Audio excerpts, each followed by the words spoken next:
Taon-taon lagi ako nagugulat sa kung gaano karaming oras at pera at lakas ang ginugugol sa paghahanda para sa Pasko. Napakaraming gagawin at sa huli, pag-iisipan mo, ilan lang ba talaga yung mahalaga? Ano ba talaga yung totoong mahalaga kapag Pasko? Ang nakakalungkot ay dahil malapit na yung Pasko, maaring mas nararamdaman mo yung pagkataranta sa iyong mga kailangang gawin kaysa sa pagkamangha sa ginawa ng Panginoong Hesus para sa atin. Linggo-linggo dumadagsa yung mga mamimili na nagsisikap makumpleto yung lahat ng kanilang listahan ng bibilin para sa personal at syempre pati na dun sa mga reregaluhan nila. Tapos abalang-abala din tayo sa paglagay ng dekorasyon sa bahay. Marami ang todo bigay dito. Naglalagay sila ng mga ilaw at parol ng Pasko. Naglalagay ng Santa at ng kanyang mga reindeer sa bubong. Mga snowman sa kanilang garden at iba pa. Maaari tayong bising-busy sa Pasko, ngunit ang ating mga puso'y malayo naman sa Panginoong Hesus. Very expectant tayo sa bonus at iba pang posibleng kita. Ngunit, hindi tayo expectant sa pagkakaroon ng lumalagong personal na relasyon sa Diyos ngayong Pasko. Minsan ay dahil sa sobrang abala tayo sa pagmamadali sa holiday, napapabayaan na natin ang pinakamahalaga. Ano yun? Ang paghahanda ng ating mga puso para sa Panginoong Hesus. Nakakalungkot na ipinagbabawal na ng mga tao ngayon ang anumang pagbanggit sa Panginoong Hesus. Ang gusto nila ay gawing hindi na holy ang day, kung hindi isang holiday na lang.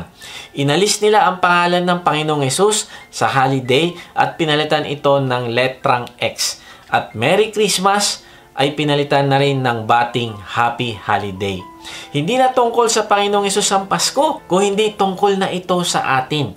Tapos, ito ay naging patungkol na sa Pasko mismo. Pinapakinggan natin ang mga kantang Pasko na pumupuno sa mga shopping malls at supermarkets o tumutugtog sa radyo at social media mula umaga hanggang gabi. Tungkol ang mga ito sa Pasko. Ang diwa ng Pasko, ang liwanag ng Pasko, ang init ng Pasko, ang kapayapaan ng Pasko, ang pag-ibig ng Pasko. Kaya lang, ang problema ay gusto nila tayong paniwalain na ang mismong araw ay patungkol sa Pasko, na may 2 lamang o 3 araw na celebration. Narealize ko na maraming tao nakakalimot na ang Pasko ay hindi tungkol sa Pasko, kung hindi ang Pasko ay tungkol sa Panginoong Hesus na nag-alay ng kanyang sarili para sa atin.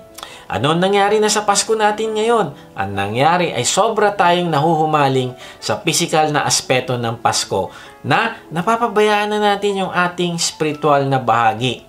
Ang Pasko ay tungkol sa relasyon ng sangkatauhan sa Diyos sa pamamagitan ng kapanganakan ng Panginoong Hesus na siyang tagapagligtas at Panginoon na dumating at nagkatawang tao para ipagkasundo tayo sa Diyos.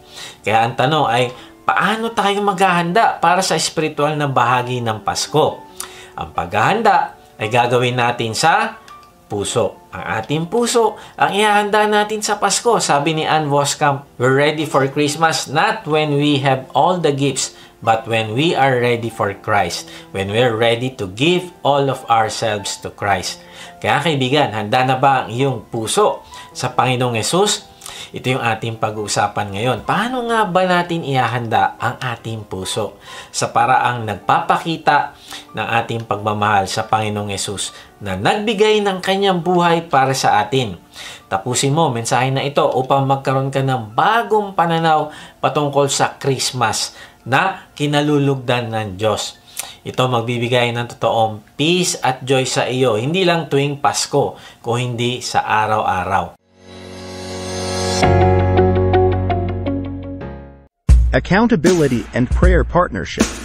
To foster greater commitment, we emphasize accountability. When you're held accountable, your dedication to achieving your goals intensifies. Knowing that your trusted partner will engage in regular discussions about your progress will motivate you to stay committed. Accountability also nurtures self-control, making you more mindful of your decisions and actions, as you understand you'll be answerable for them. Take action now and commit to our campaign of weekly prayer and accountability sessions with your partner to experience these benefits firsthand. Together we progress. Prayerful partners, accountable hearts. Magandang araw muli mga ka-Wodji. Salamat sa Diyos sa inyong pagsubaybay sa mga mensahe ng ating Diyos dito sa ating vlog na may bagong upload every Sunday 6 p.m. Sa mga hindi pa nakakilala sa akin, ako po si Kuya Mike. Ang calling po sa akin ng Diyos ay magbahagi ng kanyang salita sa paraang mas madaling maiintindihan ng mga manonood. Salamat din pala sa mga bagong members ng ating online discipleship group. Kung gusto mong sumali sa discipleship group, mag-type ka lang ng join sa comment section. Sa mga gusto mong mag-lead naman ng online discipleship group, message nyo lang kami, type nyo ang salitang lead sa comment section at magre-reply kami para sa link ng registration. Meron nga pala tayong live worship service sa App Live na ginaganap every Sunday 10 a.m. Pwede namin kayong ipanalangin dito pagkatapos ng service. Sa mga gustong sumamba, nakasama namin ay mag-type lang kayo ng worship at paladala namin kayo ng link. Kung hindi ka pa nga pala nakakasigurado sa iyong kaligtasan, hindi ka sigurado kung matapos kang mawala sa mundong ito ay makakasama mo ang Diyos sa langit, nako, mag-type ka lang ng save sa comment section at babahaginan ka namin ng mabuting balita. Okay, balik tayo sa topic. Paano nga ba natin ihahanda ang ating puso sa araw ng Pasko? Meron lang tayong 3 points ngayon. Ang cross-tick natin ay TAR. T, take self-inventory. A, acknowledge God's blessing. R, receive and share the greatest gift of God. So number 1, paano mo ihahanda ang iyong puso sa Pasko? Number 1, take self-inventory. Bakit ba kailangan natin mag-inventaryo ng sarili natin? Kasi inutos ito ng Diyos. Kung gusto nating ihanda ang ating puso sa Pasko, ay kailangan nating pag-isipang mabuti ang ating mga ginagawa. Ibig sabihin, kailangan nating suriin ang ating buhay, ang ating paglilingkod sa Diyos at paglilingkod sa ibang tao. In fact, sabi sa Hageo 1:5, isipin ninyo ang mga nangyayari sa inyo.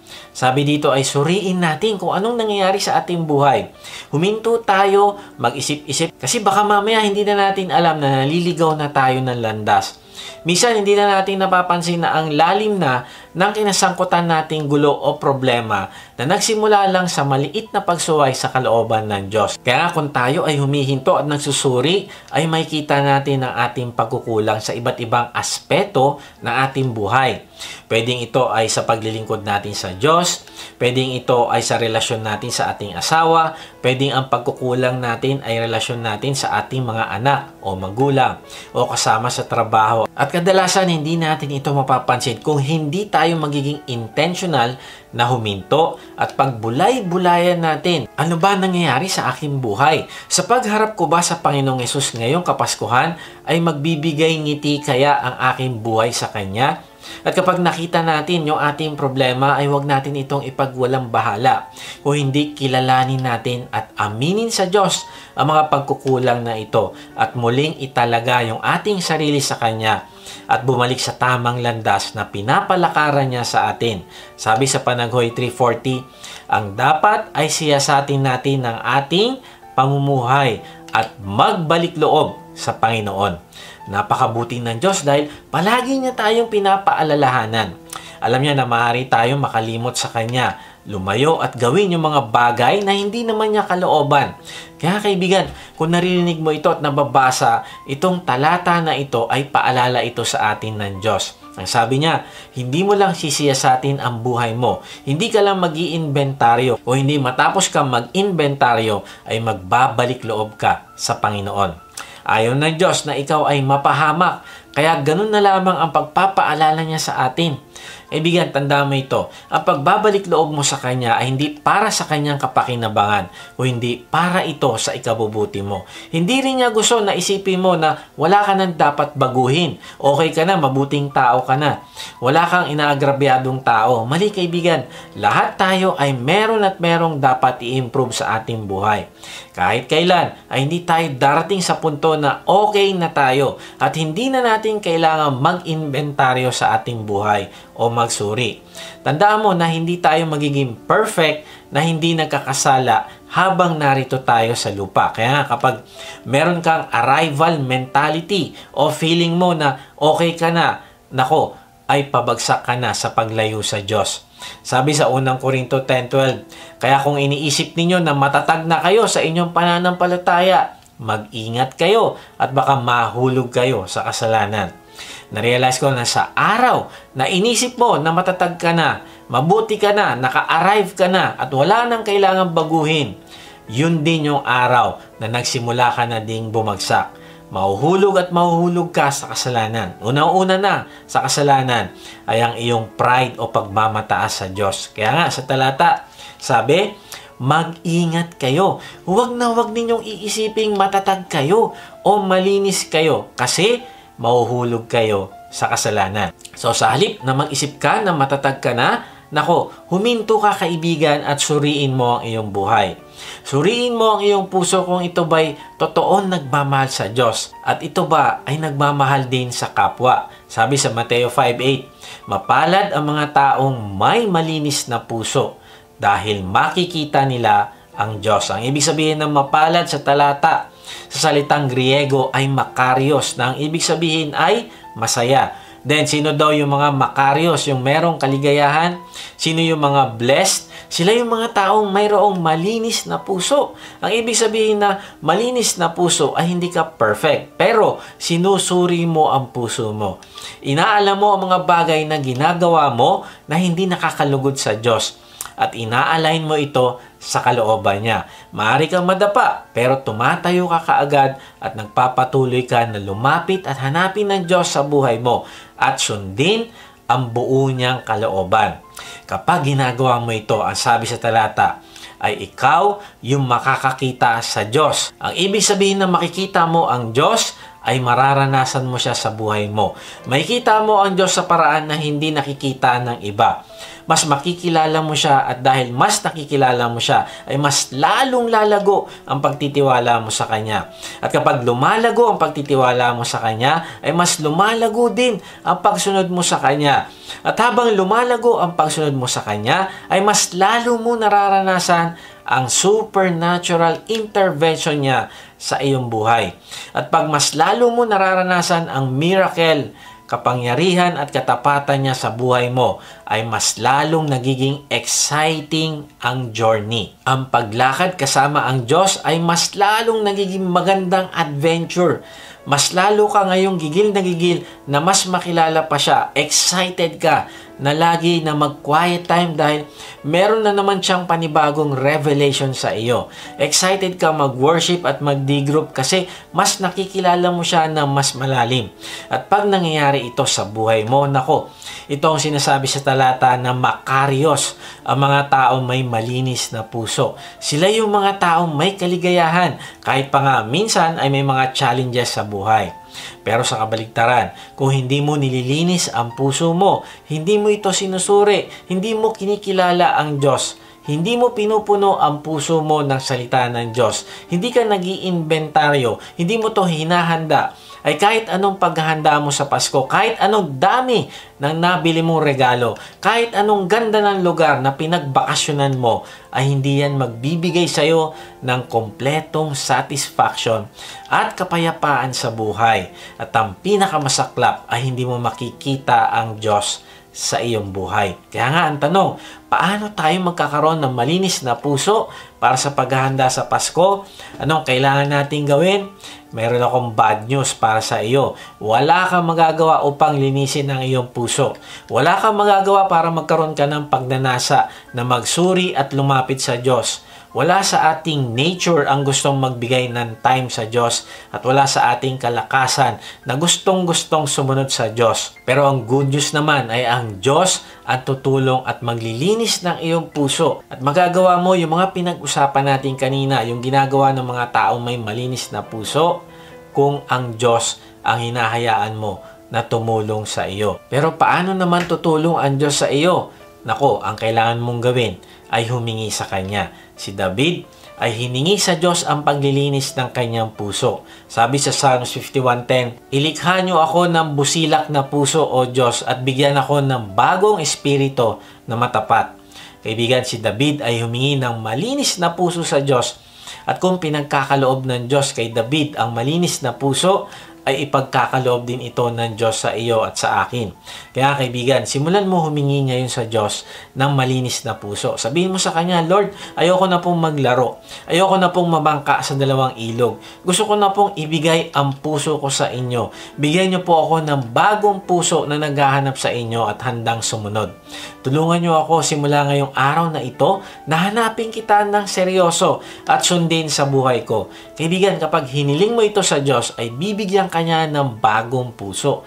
Kaya nga, matapos mo itong hingin sa Kanya, ay isabuhay mo naman ang paghahanap sa Diyos araw-araw upang makita mo siya sa buhay mo gaya ni David.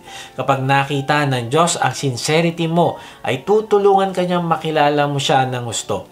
Suriin mo din ang iyong buhay kung ano-anong bagay ang nag-o-occupy sa puso mo at sa isip mo araw-araw. At aminin mo ito sa Diyos. Huwag kang matakot na sabihin ng totoong nararamdaman mo dahil kapag umaamin ka sa Kanya, ay pinapakita mo sa Kanya ang pagpapakumbaba at yung kahandaan mong magbago. Sabi sa Psalms 139:23-24, O Diyos, siyasatin niyo ako upang malaman niyo ang nasa puso ko. Subukin niyo ako at alamin ang aking mga iniisip. Tingnan nyo kung ako ay may masamang pag-uugali at patnubayan nyo ako sa daang dapat kong tahakin magpakailanman. Grabe, si David, wala siyang gustong itago sa Diyos. Hindi siya takot. Ang sinasabi niya, Lord, siyasatin nyo ako. Tignan nyo ang nasa puso ko. Handa po akong magbago. Hindi siya kailanman magpe-pretend na wala siyang dapat baguhin sa kanyang buhay. Kung hindi, palagi niya tinatanong sa Diyos, Lord, subukin niyo ako, alam niyo ang aking mga iniisip. Tingnan niyo kung ako ay may masamang pag-uugali. Alam ni David na kahit kailan ay hindi niya kaya maging perfect. Pero alam din niya, sa tulong ng Diyos ay kaya niyang mag-improve. Alam niya, sa tulong ng Diyos ay magbabago yung kanyang karakter.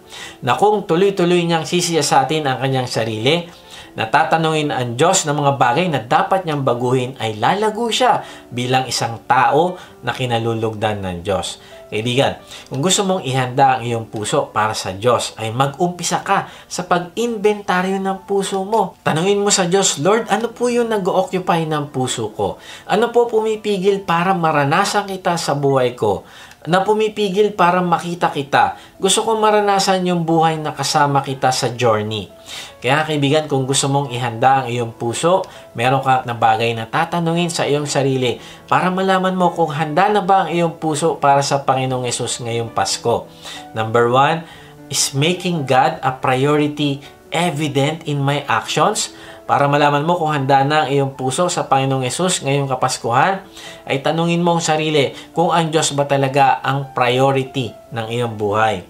Saan mo nilalagay ang focus mo? Saan nauubos ang iyong oras? Anong iniisip mo maghapon? Inuuna mo ba ang mga bagay na merong importansya sa Diyos o inuubos mo ang iyong oras, isip at lakas sa mga bagay na walang masyadong value para sa Diyos? Sabi sa Mateo 6:33, ngunit higit sa lahat ay bigyang halaga ninyo ang kaharian ng Diyos at ang pamumuhay ng ayon sa kanyang kalooban at ibibigay niya sa inyo ang lahat ng mga bagay na ito. Kaibigan, kung feeling mo malayo ang Diyos, kung pakiramdam mo ay palagi kang talunan, hindi mo nararanasan yung victory na kasama ang Diyos, kung feeling mo ay wala kang desire na maglingkod sa Diyos, kung hindi mo feel, hindi ka naliligayahan na magbabad sa presensya ng Diyos, ay maaaring iba ang binibigyan mo ng halaga. At ito ay hindi ang kaharian ng Diyos. Sabi sa talata, ay higit sa lahat, bigyang halaga ninyo ang kaharian ng Diyos.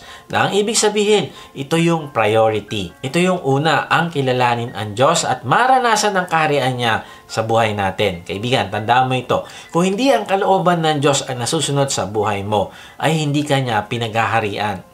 O wala ka sa kanyang kaharian. Iba ang naghahari sa iyo. Kaya kaibigan, para maihanda mo ang iyong puso, ay bigyan mo ng priority ang Diyos sa buhay mo. Ang ibibigay mo sa Kanya ay iyong pinakamainam, una at hindi tira-tirang oras at lakas. At kapag ginagawa mo ito'y pinapakita mo sa Kanya na mas mahalaga siya kaysa sa kahit anong bagay o kahit anong tao dito sa mundo. At kapag ginagawa mo ito'y sinasabi mo sa Kanya, Lord, handa na po ako sa Pasko. Handa na po ang puso ko. Kaya kaibigan, tanungin natin yung ating sarili. Is making God a priority evidence in my actions? Number 2, Am I actively engaging in renewing my thought process? Patuloy mo bang binabago ang iyong isip para mai-align ito sa kalooban ng Diyos? Habang nag-iinventaryo tayo ng ating buhay, ay susuriin natin kung ang mga iniisip natin ay naka-align pa ba sa salita ng Diyos. Sabi sa Romans 12:2, huwag kayong makiayon sa takbo ng mundong ito. Sa halip, hayaan ninyong baguhin ng Diyos ang inyong pag-iisip upang maunawaan ninyo ang kanyang kalooban. Sa gayon, magagawa ninyo kung anong mabuti, kalugod-lugod at ganap na kalooban ng Diyos. Sabi sa talata, ay huwag tayong makikiayon sa takbo ng mundong ito. Paano natin ito gagawin? Magagawa natin ito kapag hinayaan natin ang Diyos na baguhin ang pag-iisip natin. Pero paano naman mababago ng Diyos ang pag-iisip natin? Mababago ng Diyos ang pag-iisip natin kung tuloy-tuloy nating pinapakain ng ating isip ng salita ng Diyos. Na-realize ko na ang lahat ng kalooban ng Diyos ay makikita natin sa kanyang salita. At kung ito yung sinusunod natin, ito yung pumupuno sa ating isip, ay mangingibabaw sa atin ang pagnanais na sundin ang kanyang kalooban. Tandaan natin ito, kaibigan. Kung anong pumupuno sa ating isip, ayun din yung ating isasabuhay. Kaya nga, alalahanin natin na ang pagbabago ay nagsisimula sa isip, hindi sa willpower mo. Kung ang laman ng isip natin ay ang takbo ng mundong ito, ay magiging ganun din ang buhay natin. Kahit anong New Year's resolution mo, ay hindi ka magbabago. Bakit? Kasi yung mga bagay sa mundo, ang laman ng isip mo. Kaya nga gusto ng Diyos na baguhin ang isip natin. Pero kung ang laman ng isip mo ay ang salita ng Diyos, ay ito din ang mangingibabaw sa iyo. Magkakaroon ka ng desire na sumunod sa kanyang kalooban. At ito yung maganda, kapag hinahayaan mo na baguhin ng Diyos ang iyong isip, ay sabi sa talata, magagawa ninyo kung anong mabuti at kalugod-lugod sa Diyos. Grabe, magkakaroon ka pala ng desire na sumunod sa Diyos kung pinupuno mo ang iyong isip ng salita niya. At kapag sumusunod ka na sa Kanya, ito pa ang maganda. Sabi sa talata ay ganap o perfect ang kalooban ng Diyos. Ang ibig sabihin, dito mo mararanasan na walang mali sa desisyon kung ang desisyon na pinili mo ay sumunod sa kalooban ng Diyos. Bakit? Kasi mararanasan mo ang katapatan niya sa buhay mo. Kasi papakita niya sa iyo na perfect ang pagsunod mo sa Kanya. Mararanasan mo ang katapatan niya sa buhay mo. Mararanasan mo ang pagbabagong gagawin niya sa buhay mo. Mararanasan mo kung paano ka magiging mabuting influence sa iyong asawa, sa iyong anak, sa iyong magulang, sa iyong pamilya. Mararanasan mo yung tunay na pagmamahal sa pamilya.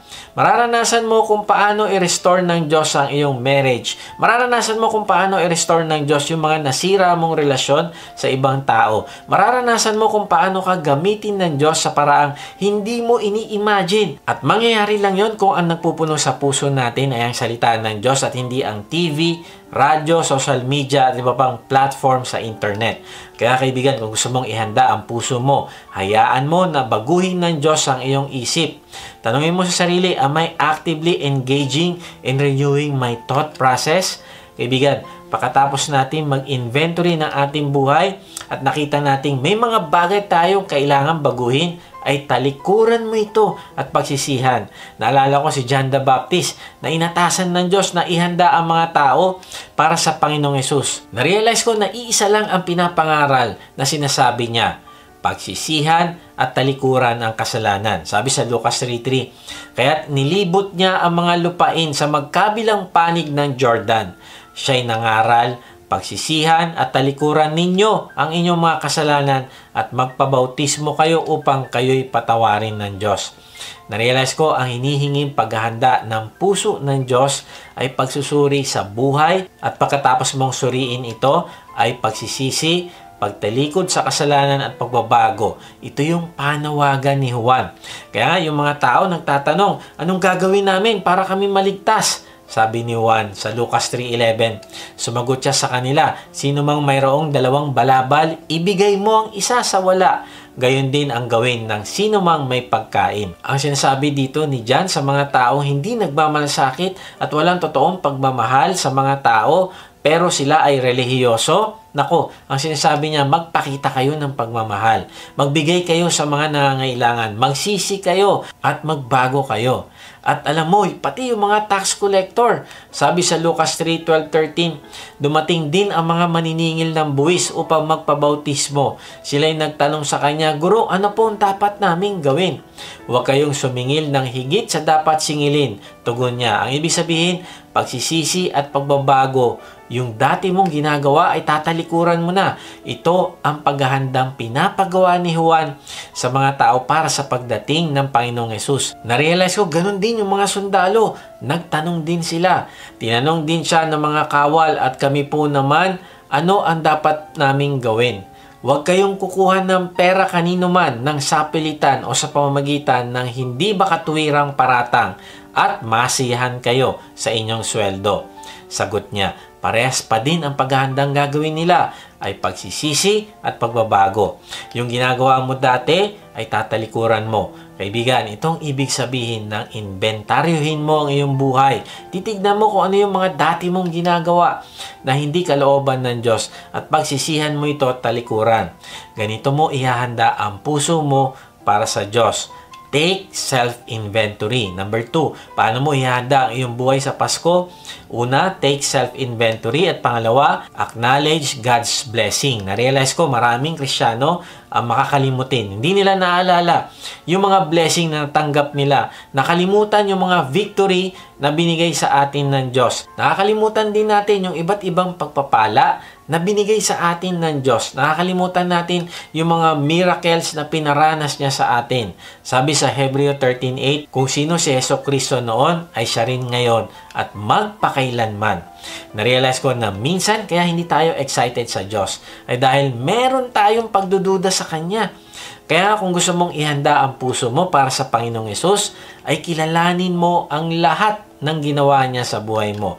Alalahanin mo na kung tinulungan ka niya sa iyong mga victories, blessings at miracles noon, ay kaya niyang ulitin yon para sa iyo. Bakit? Dahil ayon sa talata ay kung sino si Jesucristo noon, ay siya rin ngayon at magpakailanman. Ang ibig sabihin, hindi siya nagbabago. Kung naging tapat siya noon, ay magiging tapat pa rin siya sa iyo ngayon. Kaya nga ang tanong, paano mo kikilalanin ang mga blessings mo mula sa Diyos? Number 1, look back at your moments of victory. Balikan mo yung mga victory na pinaranas ng Diyos sa iyo. Isa sa mga victories na pinaranas ng Diyos kay Joshua at sa mga Israelita ay ang pagpapatuyo niya ng ilog Jordan para makatawid sila upang sakupin ang Canaan.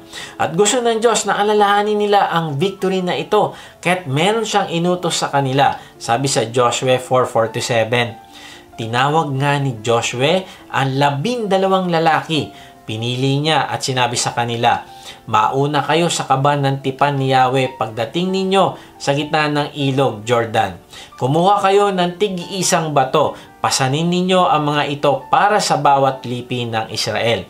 Ang mga batong ito ang magpapaalala sa bayang Israel sa mga ginawa ni Yahweh. Kung sa panahong darating ay itanong ng inyong mga anak kung ano ang kahulugan ng mga batong yan, sabihin ninyong tumigil ang pag-agos ng ilog Jordan nang itawid ang kaban ng tipan ni Yahweh.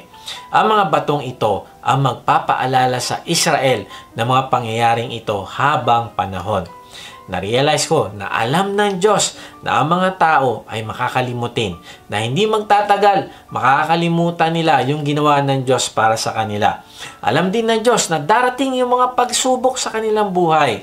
Kaya kailangan nilang maalala yung mga victories na pinaranas sa kanila ng Diyos. Sabi niya kay Joshua na kumuha kayo ng 12 bato doon sa gitna ng ilog, doon sa pinagtayuan ng mga pari, habang hawak-hawak nila yung Ark of the Covenant doon sa tuyong ilog. Gustong-gusto ng Diyos na maalala nila na hindi sila makakadaan doon sa ilog sa sarili nilang lakas, kung hindi makakadaan sila sa ilog sa kapangyarihan ng Diyos lamang. Tuwing makikita nila yung bato o memorial stones na ito na galing doon sa gitna ng ilog, ay magpapaalala yun sa kanila na ang Diyos lang ang nagbigay ng victory sa kanila.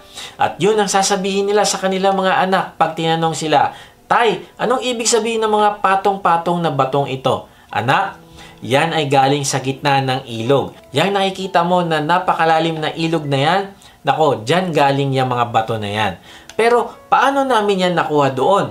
Pinatuyo ng Diyos ang ilog at dumaan tayo dyan. Yung ating mga lolo, yung ating mga ninuno, dumaan dyan nung pinatuyo ng Diyos ang ilog at pinasakop niya sa atin ang lupain na ito na kinatitirikan ng ating bahay. Kaya kaibigan, ang tanong ay, meron ka din bang memorial stones na magpapaalala sa iyo sa victory na ipinarana sa iyo ng Diyos? Pwedeng ito ay literal na bato, pwedeng ito ay testimony mo, pwedeng ito ay nasa journal mo, pwedeng ito ay nasa miracle jar. Maraming creative na paraan para gawin mo ito. Ang point ay kailangan mo maglagay ng isang bagay na magpapaalala sa iyo palagi sa ginawa ng Diyos sa buhay mo. At itong memorial stone na ito, na-realize ko, hindi lang ito para sa pagpapaalala sa ating sarili. Kung hindi dinesign ng Diyos na yung memorial stones natin ay sasabihin natin sa ating mga anak. Ang design ng Diyos ay hindi makalimot ang mga susunod nating generation sa Diyos. At tuloy-tuloy na maipapasa natin siya sa ating mga anak at magiging apo sa tuhod at susunod na henerasyon pa. Kaya nga kung gusto mong ihanda ang iyong puso para sa Panginoong Hesus sa Pasko, alalahanin niyo mag-anak yung victory na pinarana sa inyo ng Diyos. Ako, meron akong pinagawa sa bahay na memorial stones. Kinuha ko yung mga tinibag na bato habang nire-renovate yung bahay namin. Yung pag-approve sa amin ng bangko at pagpapagawa ng bahay na ito ay isa ding miracle. Wala kaming sapat na credential at pera pero na-approve kami para ma-acquire namin yung property. Tapos ang isa pang victory ay pinakita ng Diyos na nung nangailangan kami ng pang-renovate dahil nga sa yung na-acquire naming bahay ay nangangailangan na talaga ng total renovation. Dito namin nakita na kumilos din ang Diyos at ibinigay niya sa amin ang victory. At ito yung dahilan kung bakit naglagay ako ng mga bato doon sa harap ng aming bahay. Gusto kong sabihin sa aking mga anak na nagkaroon lamang kami ng bahay sa tulong ng Diyos. At gusto kong sabihin din nila sa magiging anak nila na yung bahay na ito ay pinagawa ng Diyos. Ito ang ibig sabihin ng mga bato na ito na nasa harapan ng aming bahay. Kaibigan, gusto kong sabihin sa iyo na hanggang ngayon, nagbibigay pa rin ng victory ang Diyos. Kaya lang, ay nakakalimot tayo. Halimbawa, maaaring binigyan ka ng victory ng Diyos sa pinansyal noon. At ngayong humaharap ka ulit sa isang pinansyal na problema, ano nangyayari? Nag-aalala ka na. Maaaring noon, binigyan ka ng victory sa iyong spiritual na paglago. Pero ngayon may mga temptations, may mga pagsubok, ay nagre-reklamo ka na. Ibigan, tanda mo ito. Kung ginawa na ng Diyos dati ang isang bagay sa buhay mo, ay gagawin niya ito ulit sa iyo. Kung binigyan ka niya ng victory dati, gagawin niya ulit iyon sa iyo. Kung niligtas ka niya dati, ay gagawin niya ulit iyon. Kung sinakluluhan ka niya nung kailangan mo siya dati, ay gagawin niya ulit iyon para sa iyo. Kailangan nating matandaan na ang Diyos ay hindi nagbabago, na hindi nagbabago ang kanyang kapamaraanan, na hindi nagbabago ang kanyang karakter, na hindi nagbabago yung kanyang biyaya. Kapag ginawa niya ng minsan, ay kaya niyang gawin ulit sa iyo. Naalala ko na yung isa naming employee ay nagkaroon ng dengue. At dinala namin siya sa ospital. At nung siya ay lalabas na, ay malaki yung kanyang bill doon sa ospital na yon. At hindi namin alam kung saan kami kukuha ng pambayad sa ospital. At nung araw na yon, ay tinuruan kami ng Diyos na siya ay gumagawa ng miracle. At hindi siya nahuhuli para ibigay ang aming pangangailangan. Eksakto naman, nung araw na iyon, ay nakakolekta kami ng eksaktong amount din para pambayad namin doon sa ospital. Pinarealize sa amin ng Diyos na hindi aksidente ang pangyayari na yon, o hindi ito ay gawa ng kanyang mga kamay. Kaibigan, na-realize ko na ang mga ganitong miracles, mga victories ay kailangan nating alalahanin. Tandaan natin yung mga sinagot niyang panalangin. Alalahanin natin yung mga mahirap na sitwasyon na pinagtagumpayan niya. Alalahanin natin na hindi siya nagbabago. Alalahanin natin na siya pa rin ang Diyos ni Joshua, David, Daniel, na Diyos pa rin natin hanggang ngayon. Kung anong ginawa niya sa kanila ay gagawin niya rin sa atin. Pangalawa, paano mo kikilalanin ang pagpapala mo sa Diyos? Hindi mo lang aalalahanin yung nakaraang victory, o hindi, remember the blessings of obedience. Sabi sa Joshua 4:8-14, ginawa nga ng 12 ang inutos sa kanila ni Joshua, tulad ng sinabi ni Yahweh kay Joshua. Kumuha sila ng 12 bato sa gitna ng ilog. isa para sa bawat lipi ng Israel. Dinala nila ang mga bato sa kanilang pinagkampuhan. Naglagay rin si Joshua ng 12 bato sa gitna ng ilog Jordan sa lugar na kinatayuan ng mga paring may dala ng kaban ng tipan. Naroon pa hanggang ngayon ang mga batong iyon. Nanatili sa gitna ng ilog Jordan ang mga pari hanggang sa maisagawa ng mga tao ang lahat ng mga inutos ni Yahweh kay Joshua upang kanilang gawin. Natupad ang lahat ayon sa iniutos ni Moises kay Joshua. Nagmamadaling tumawid ang mga tao. Pagkatawid nila, itinawid din ang kaban ng tipan at ang mga pari muling nauna sa mga taong bayan. Tumawid din at nauna sa bayan ang mga lalaking sandatahan buhat sa lipi ni Ruben, Gad at kalahati ng lipi ni Manase ayon sa iniutos ni Moises. May 40,000 mandirigma ang dumaan sa harapan ng kaban ni Yahweh patungo sa kapatagan ng Jericho. Sa araw na iyon, ginawang dakila ni Yahweh si Joshua sa paningin ng buong Israel at siya'y iginalang nila habang siya'y nabubuhay, tulad ng ginawa nila kay Moises. Kaibigan, tandaan mo kung anong ginawa ng Diyos nung ikaw ay sumunod. Tandaan mo yung blessing of obedience. Sabi sa talata ay ang lahat ng inutos ni Yahweh ay natupad. Na-realize ko, hindi nila mararanasan yung blessing na makita nila yung victory kung hindi muna sila sumunod. Hindi may paparanas ng Diyos yung buhay sa Canaan kung dito pa lang sa pagtawid sa ilog ay hindi na sila sumunod. Buti na lang at hindi nila sinabing ayokong tumawid sa ilog, dito na lang kami Lord. Hindi kami tatawid, malalaki yung magiging kalaban namin dyan sa Canaan. Hindi, buti na lang at hindi sila nagreklamo na kagaya nung mga nauna nilang ninuno na namatay lahat sa disyerto dahil sa kanilang pagdududa sa Diyos. Ayon sa talata, ay sumunod din ang mga Israelita kay Joshua na kanilang leader. Narealize ko na habang sumusunod ka sa iyong leader, ay sumusunod ka sa Diyos. Alam ko na aking D-group leader ay nilagay ng Diyos na authority para sa akin. Kaya kung meron man akong plano ay sinasabi ko sa kanya at nag-aantay ako ng go signal niya. O kung meron man siyang sinasabi sa akin ay kino-consider ko ito. Kaya kaibigan, kung ikaw ay susunod sa iyong leader, ikaw ay mapagpapala. Bakit? Dahil pinapakita mo sa Diyos na naniniwala ka na siya ang nag-a-appoint ng leader. At dahil siya ang nag-a-appoint ng leader para sa iyo, ay susunod ka sa kanya. Kaibigan, kailangan mo sumunod sa iyong leader kung gusto mong ma-bless dahil yun ang paraan ng Diyos para ka bigyan ng proteksyon. Pero kung hindi ka marunong sumunod, marami kang reason. Kaibigan, hindi ka din pwede maging leader at hindi ka rin pwedeng pagpalain ng Diyos at lalong hindi mo maihahanda ang puso mo para sa Diyos. Bakit? Kasi hindi ka marunong magpakumbaba. The only time na hindi ka susunod sa iyong leader ay kapag ang pinapagawa niya sa iyo ay taliwas sa sinasabi ng Bible.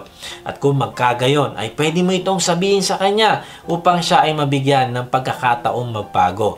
Kung hindi siya makikinig sa iyo, ay dadalhin mo ito sa mataas na elder ng simbahan. At hindi mo siya ichichismis sa iba kung hindi ang goal mo ay i-restore ang iyong kapatid. Kaibigan, remember the blessings of obedience. Alalahanin mo yung panahon na sumunod ka sa Diyos at kung paano niya ipinakita sa iyo yung blessings ng pagsunod mo sa Kanya. It doesn't mean walang problema, pero mas mahirap harapin ang problema pag hindi ka sumusunod sa Diyos. Bakit? Kasi wala ka sa presensya niya. Hinahayaan mo na ang kasalanan ang pumagitna sa inyong dalawa. Ang rebellion mo ang haharang sa pagpapala na gusto niyang ibigay sana sa iyo. In fact, sa Deuteronomy 28 ay sinabi din ng Diyos ang mga pagpapala kapag sila ay sumusunod. Pero kung hindi naman sila susunod, ay makakamit nila ang sumpa. Sabi sa talata, kung susunod sila sa Diyos, ay tataas sila nito. Sila yung mangunguna sa ibang mga bansa. Pero kung hindi sila susunod, ay magiging kahihiyan sila sapagkat ibabagsak sila ng Diyos. Kung susunod sila ay pagpapalain ng kanilang lungsod at kabukiran. Pero kung hindi, ay ibabagsak ng Diyos ang kanilang lungsod at ang kanilang bukid. Kung susunod sila ay magiging mabunga ang kanilang supling at hayop. Pero kung hindi, ay mawawalan ng bunga ang kanilang ani at pagkawala ng mga hayop. Kung susunod sila ay pagpapalain niya ang kanilang mga ani, pero kung hindi ay mabibigo silang umani ng masagana. Kung susunod sila ay pagtatagumpayin sila laban sa mga kaaway, kung hindi naman ay pagkatalo at pagkaapi sa mga kaaway. Kung susunod naman sila ay tatatag sila bilang banal na tao ng Diyos, kung hindi naman ay ikakalat sila sa lahat ng bansa. Kung susunod sila ay kasaganaan sa ari-arian, kung hindi naman ay kahirapan at kakulangan sa mga pangailangan. Kung susunod sila ay bibigyan sila ng ulan sa tamang panahon, pero kung hindi ay mararanasan nila ang tagtuyot. Kung susunod sila ay sila ang magpapautang sa maraming bansa, at kung hindi ay sila ang mangungutang. Kung susunod sila ay magiging pinuno sila, pero kung hindi ay ibababa sila ng Diyos. Kaibigan, hindi ko alam sa iyo, pero ako mas gusto kong sumunod sa Diyos dahil nakita ko yung pagpapala niya kung sumusunod ako sa Kanya. Pero sa oras na hindi ako sumusunod, ay nakikita ko rin naman yung mga consequence ng aking mga kasalanan. Kaya kung gusto mong ihanda ang iyong puso sa Panginoong Hesus, ngayong Kapaskuhan, alalahanin mo yung blessing ng pagsunod at simulan mo talikuran ng iyong kasalanan. Pangatlo, paano mo kikilalanin ang blessing ng Diyos?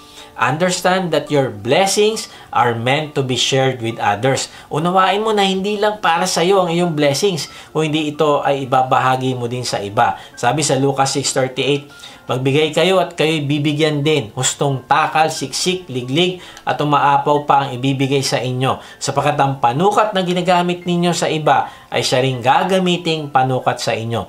Narealize ko na kung ang ginagamit mong pangtakal, yung mga tira-tira, asahan mo na ang ibibigay sa iyo ng Diyos na takalan ng blessing ay mga tira-tira din. Kaya kaibigan, alalahanin mo na ang Diyos ay ibinigay niya yung best niya para sa iyo. Yung buong siya ay ibinigay niya para sa iyo. Kaya nga ibigay din natin sa Kanya yung best natin. Magbibigay ka ng hindi napipilitan kung hindi masaya ka na magbibigay sa Diyos dahil mahal mo din siya na nagmamahal sa iyo at nagbigay ng kanyang buhay. At dahil dito ay matututo ka ding magbahagi ng iyong blessing sa iba.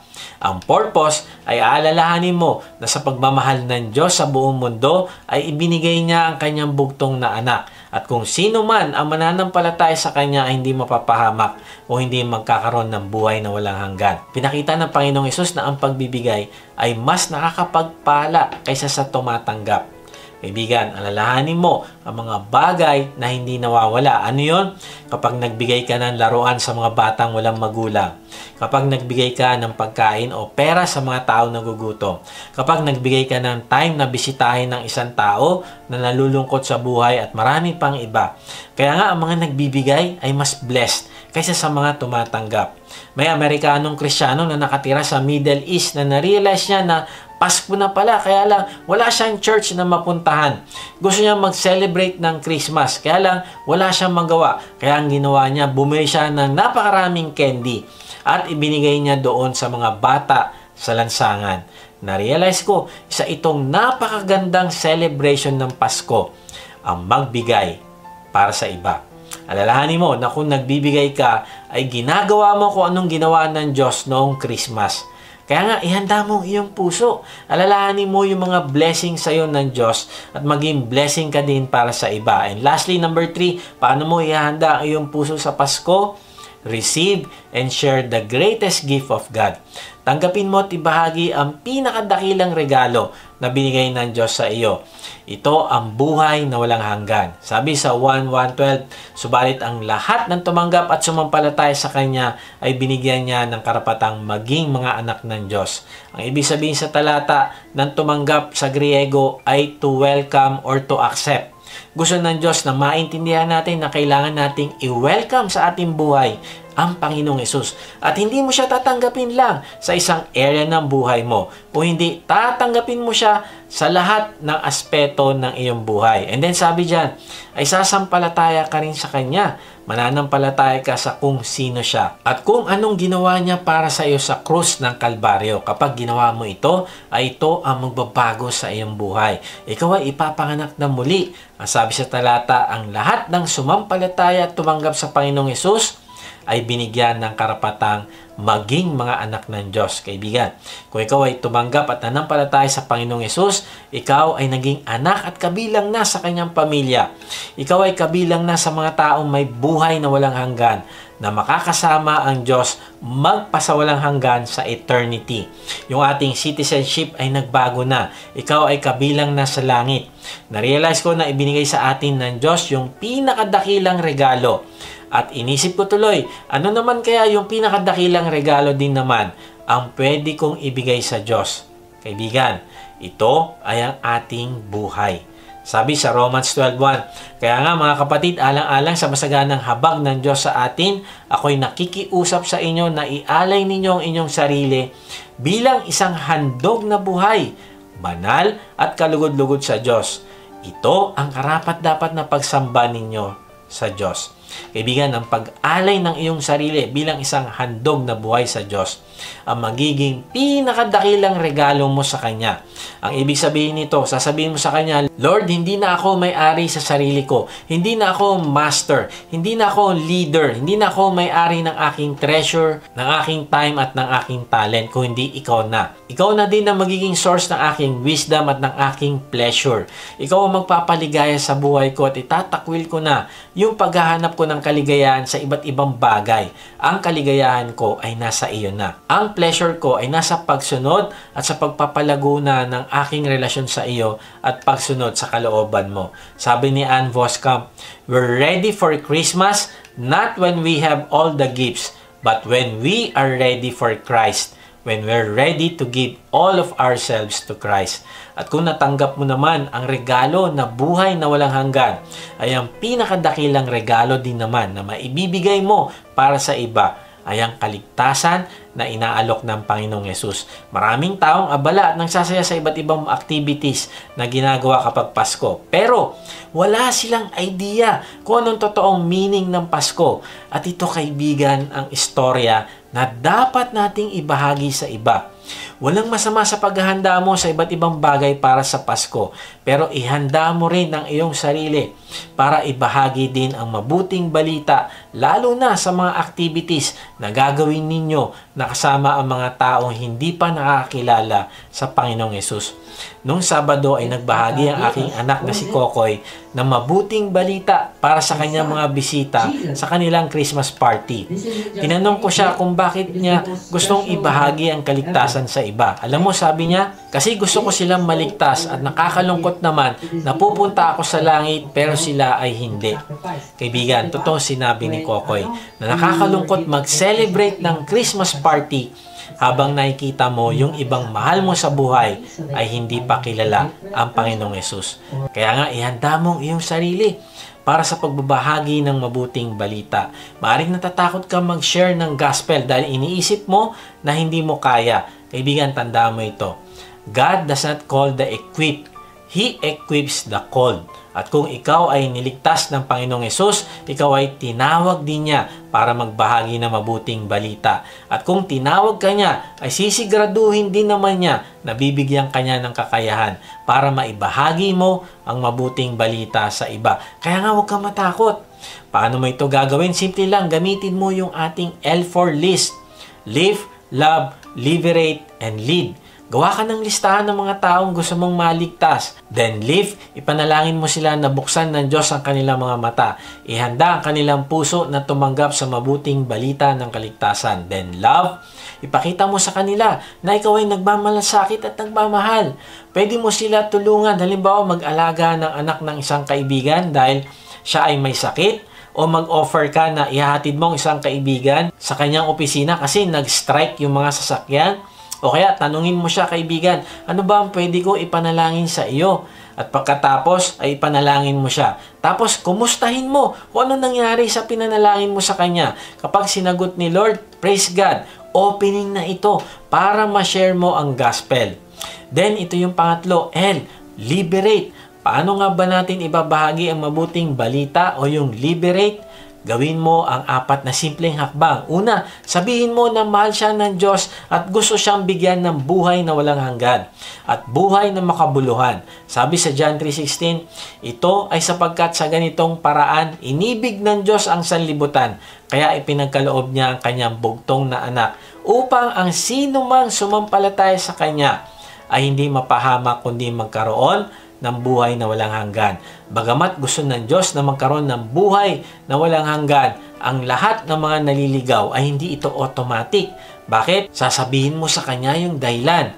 Yung pangalawang katotohanan, na tayong lahat ay nagkasala at ang bayad ay kamatayan. Sabi sa Romans 3:23, ito ay sapagkat ang lahat ay nagkasala at hindi nakaabot sa kaluwalhatian ng Diyos. At sa Roma 6:23, ito ay sapagkat ang kabayaran nga ng kasalanan ay kamatayan. Ipaunawa mo sa Kanya na nakatakda tayong magbayad ng kamatayan o walang hanggang pagkahiwalay sa Diyos dahil nagkasala tayo. Wala ni isang naka-perfect na walang kasalanan, kaya lahat tayo ay magbabayad ng kamatayan. Bagamat ito ay hopeless case sa atin, ay sasabihin mo naman sa Kanya ang pangatlong katotohanan na ang Panginoong Hesus ang solusyon sa ating problema. Sa halip na tayo'y mamatay, siya ang nagbayad ng kaparusahan sa ating mga kasalanan sa krus. Sabi sa 1 Pedro 2:24, dinala niya sa kanyang sariling katawan ang ating mga kasalanan sa ibabaw ng kahoy upang tayo na namatay sa kasalanan ay maging buhay sa katuwiran at dahil sa kanyang sugat, kayo ay gumaling. Ipaliwanag mo sa Kanya na dapat tayo ang mamatay, pero ang Panginoong Hesus ang namatay para sa atin. At ang panghuling katotohanan na ibabahagi mo ay kailangan nating ilagay ang pananampalataya sa Panginoong Hesus upang tayo ay magkaroon ng buhay na walang hanggan. Ulitin natin yung John 1:12. Datapwat ang lahat ng tumanggap sa Kanya ay binigyan niya ng kapamahalaan maging mga anak ng Diyos. Sila ay ang mga sumampalataya sa Kanyang pangalan. Ipaliwanag mo na kailangan niyang manampalataya sa Panginoong Hesus na siya ang umako ng lahat ng ating kasalanan upang bayaran ito sa krus ng Kalbaryo. Tapos imbitahin mo siya na ipahayag ang kanyang pananampalataya sa Panginoong Hesus upang siya ay maligtas sa pamagitan ng isang panalangin. Now, imagine mo na kung lahat tayong mananampalataya ay magbabahagi ng pagmamahal ng Diyos sa lahat ng pagkakataon sa mga taong nakakasalamuhan natin, narealize ko na magkakaroon ng pagmamahalan, kahabagan at pagpapatawad sa ating mga tao. At ito yung mundo na gusto ng Diyos na mangyari, na magkaroon tayo ng nagmamahalang relasyon sa Diyos at sa kapwa natin. Sabi ni Mark Dever, we must not be content to just sit around pointing out the errors in others. We actually need to be sharing the gospel and praying for people to be converted. Kaibigan, tandaan mo ito, magkaiba yung binabahagi mong mabuting balita at nag-i-impose ka na sa isang tao na sumunod sa Diyos kahit hindi naman siya believer. Na palagi mo siyang sinisita, gawin mo ito, gawin mo yan, dapat ganito ka. Yan ang sabi sa Bible. Kaibigan, hindi yan magiging effective para sa kanya. Dahil una, hindi naman niya yan kayang gawin. Dahil wala pa sa buhay niya ang Panginoong Hesus. Ang kailangan mong gawin ay ibahagi mo ang mabuting balita sa kanya. Ibahagi mo ang pagmamahal ng Diyos sa kanya. Hindi mo siya makukuha sa pananakot kung hindi kailangan mo ibahagi yung magandang plano ng Diyos sa buhay niya. Sabi ni Charles Stanley, God's plan for enlarging His kingdom is so simple. One person telling another about the Savior. Yet, we're busy and full of excuses. Just remember, someone's eternal destiny is at stake. The joy you'll have when you meet that person in heaven will far exceed any discomfort you felt in sharing the gospel. Noong last week, Friday, ay meron akong binahaginan ng mabuting balita. Nag-aalangan pa ako dahil meron akong kailangan tapusin. Pero malinaw na sinabi sa akin ng Diyos na bahaginan ko siya ng mabuting balita. Dahil ang ministry ko ay hindi ang ministry, o hindi ang mga taong naliligaw. Kaya binahagi ko ito sa kanya at tuwang-tuwa siya na tumanggap sa Panginoong Hesus at sabi niya na lumuwag ang kanyang dibdib dahil meron din pala silang pinagdadaanan na problema ng kanyang asawa. Nagplano ako na isama siya sa online D-group dahil naging interesado siya sa Diyos. Kaya lang noon linggo ay natanggap namin ang nakakalungkot na balita na siya ay naaksidente at namatay. Alam mo, na-realize ko at ng aking asawa na kapag merong pag-uudyok ang banal na espiritu na magbahagi ng mabuting balita, ay kailangan natin itong gawin agad. Bakit? Kasi hindi natin alam ang mangyayari sa taong yon. Kung meron pa bang pagkakataon na maibahagi natin sa kanya ang mabuting balita. Kaibigan, marahil gusto mo ring maligtas at narinig mo na ang solusyon para magkaroon tayo ng buhay na walang hanggan at hindi tayo mapahamak ay ang manampalataya sa Panginoong Hesus. Kung itong nais ng puso mo, ay ipahayag mo sa Kanya ang pananampalataya mo sa isang panalangin. Sabihin mo sa Kanya, Panginoong Hesus, inaamin ko po na ako'y makasalanan. Patawarin niyo po ako. Nananampalataya po ako na Ikaw ang nagbayad ng aking mga kasalanan sa krus. Ngayon po ay binubuksan ko na ang aking puso. Pumasok at manahan sa akin. Tinatanggap kita bilang aking Panginoon na tagapagligtas. Simula ngayon ay tatalikdan ko na ang aking kasalanan. Gamitin mo din po ako para maibahagi ko din sa iba ang regalo mo sa aking buhay na walang hanggan. Amen. Kung sumabay ka sa panalangin natin bilang pananampalataya at pagtanggap mo sa Panginoong Hesus, ay mag-iwan ka sa comment section ng salitang accept para makilala ka namin at masama sa aming panalangin para sa iyong paglagong spiritual. Kung na-bless ka naman sa message na ito, ay inaanya kita mag-subscribe sa aking YouTube channel upang ma-notify ka pag may bago na kaming video. Ibahagi mo din ang mensahe nito sa iba ng mga nanghihina, nangangamba sa buhay at nasa kapighatian upang ma-encourage sila na lumapit sa Diyos na nagmamahal sa atin. Kung gusto mo namang mas makilala pa ang Diyos, ay sumama ka lang sa aming online discipleship group. Type mo lang ang salitang join sa comment section. Kung napapanood mo naman ito sa Facebook, ay click mo lang yung send message at type mo doon ang salitang join at may magre-reply sa iyo para sa link ng registration form. Salamat nga pala sa mga nagsusupport sa ating ministry at kung gusto mo maging partner sa ministry na ito na magamit ka ng Diyos sa pagpapalaganap pa ng kanyang salita at pagtulong sa mga nangangailangan, ay inaanya kita mag-support financially sa ating gawain. Meron tayong link ng give page sa baba ng description. Pag hindi nyo nakita ang link, ay mag-type lang kayo ng partner sa comment section at papadala namin kayo ng link. Sa ating pagtatapos ay iwan ko ito sa inyo. Sabi ni Mother Teresa, "It is Christmas every time you let God love others through you. Yes, it is Christmas every time you smile at your brother and offer him your hand." Kaibigan, ang Pasko hindi lang nangyayari kapag December, kundi ang Pasko ay nangyayari at nagiging totoo kung hinahayaan mo magmahal ang Diyos sa iba sa pamamagitan mo araw-araw. Ang Pasko ay nangyayari sa tuwing nagpapakita ka ng pagmamahal sa iba. Kaya nga, ngayon kaibigan, ay simulan mo ihanda ang iyong puso sa darating na Kapaskuhan. Take self-inventory. Tignan mo mga bagay na kailangan mong pagsisihan at baguhin. Pangalawa, acknowledge God's blessing. Alalahanin mo ang mga pagpapala ng Diyos sa iyong buhay at simulan mo din na maging blessing din sa iba. Pangatlo, receive and share the greatest gift of God. Tanggapin mo ang buhay na walang hanggan na binibigay ng Diyos. At kung natanggap mo naman na ito, ay bahagi mo din ito sa iba. Ito yung gagawin mo mga paghahanda sa Kapaskuhan para sa Panginoong Hesus. At kapag ginagawa mo ito, ay magkakaroon ka ng buhay na mayroong purpose at meaning sapagkat nagagawa mo ang layunin ng Diyos para sa iyo. God bless!